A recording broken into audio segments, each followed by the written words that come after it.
Hey, what's going on YouTube? Thank you for coming back to another episode of Scattered Brilliancy. My name is Travis, and I am here to review Married at First Sight Season 4 matchmaking episode and episode 1.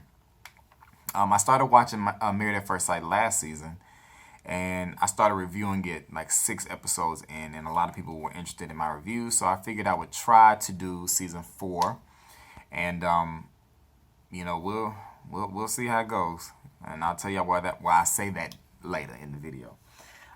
Because I'm using my phone, I kind of forgot that it came on today. I had to write down all my notes in my handy dandy notebook. So things to know about this upcoming season. Let me get myself right on my camera. All right. Dr. Pepper Schwartz, she is still one of the experts helping the couples. They've added 2 experts this season. They've added Pastor Calvin Roberson. He's pretty much a pastor, obviously, and he's a marriage counselor. And they've also added Rachel Delato, and she is a sex expert. This season is in Miami. You know, last season was in Atlanta, and last season ended with 3 divorces. So as of right now, the experts in the total grand scheme of Married at First Sight are 2 for 9. You know, they've had 2 couples that are still making it, and the rest are just, they got divorced and called it quits. Side note, I did see, I don't know how true it is, that they are casting, so all you singles out there, in Atlanta specifically, they're casting for a second chance for Vanessa from season 3 and for David for season 3. So if you're interested in either of those people from last season, they are casting for a new show, I guess, for those 2 specifically to get a second chance. So yeah, I might want to look that up. I don't know how true it is, but I saw it tonight. The first episode that came on tonight was the matchmaking episode, and it wasn't really much of anything. So this review is not really going to be much of a review because not a lot went on. And that's kind of where they go through the whole process. They said they started out with 33,000 people. They dwindled that number down to 200. So I'm assuming like 100 males and 100 females to, try to figure out some matches. The different evaluation that they went through a sexology evaluation. They talked about deal breakers, and they talked about they did a sociological evaluation. I'm pretty sure they talked about other stuff, but that's just kind of what they told us they talked about.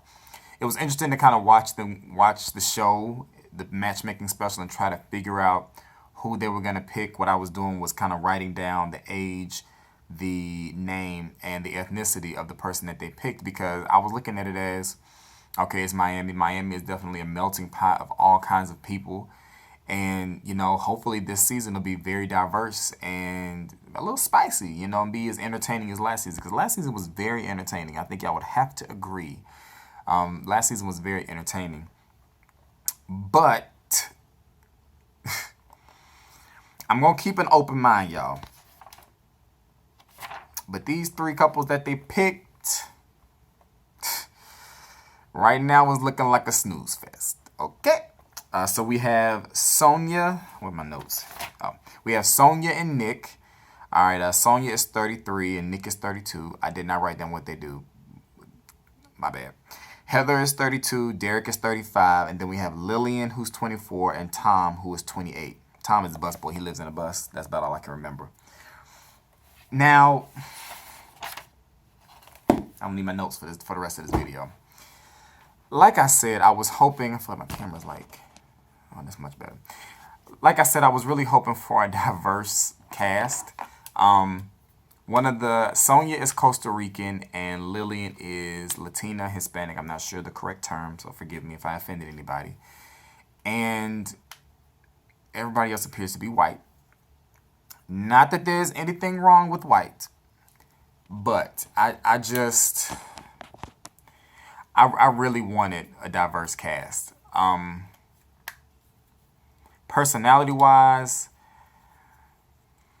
the people just don't seem that interesting. They don't seem like anybody I really want to watch on TV. And see, the thing is, I understand that the experts, they're doing this not necessarily for the TV show. They're doing this to match people to get married. I totally get that. However, this is a TV show, and we want it to be entertaining. And they all just seem somewhat boring. And mind you, this is just off my first impression. This episode, there was a girl who they were doing like the little one-on-one interviews with, who came up a couple of times. Her name was Michaelia. Michaelia, I think that was her name. I was really hoping they was gonna put her on the show. At least I could see where it was going, and then I was looking at the clips in between, and I was writing down, okay, well, I remember him, he's on here, or I remember her, she's on here, and I was like, I really hope they put Michaelia on here, because right now her personality will really bring something interesting to the show. But I guess it's not really about the viewers, it's about the couples, which I can respect. And to be honest with y'all, episode 1 is still on right now, and I'm not even watching it. Because episode 1 is boring. That's when they do the whole wedding preparation. The show really don't get popping until they meet each other, and then we kind of go from there and see how they interact with each other. They go ring shopping, they go dress fitting and tuxedo fittings. They tell their family all of that kind of stuff. And it's all pretty much the same thing. All the families usually are like, oh my gosh, you get married and somebody you don't know. Oh, the ring person is like, oh, you don't know what they look like. I mean, it's the same thing. So I really didn't feel a need to watch the whole first episode. Plus, it was boring. So, I'm going to try to hang in there. I'm going to try to stick in there. I just hit myself. Try to stick in there. And why is my phone sliding? Oh, that's what it is. It's sliding. Oh, this is so jacked up, but it's all right. But I'm going to try to stick in there and watch this whole season and review this whole season. But right now, it's not looking too promising. All right, so y'all make sure y'all like, rate, comment, and subscribe. Come back next week, and maybe next episode will be a little bit better than this one. But that's it. I mean, this is it's a real lackluster review. I'm happy to be doing it though, because a lot of people watch my reviews from last season, so hopefully it'll be the same way this time around. But I'm gonna keep my fingers crossed for an entertaining season, but I'm not gonna get my hopes up too much based on these candidates. Nothing against them personally, they just look bored on TV. All right, but y'all make sure y'all like, rate, comment, and subscribe to the channel, and I will be talking to y'all later. Peace.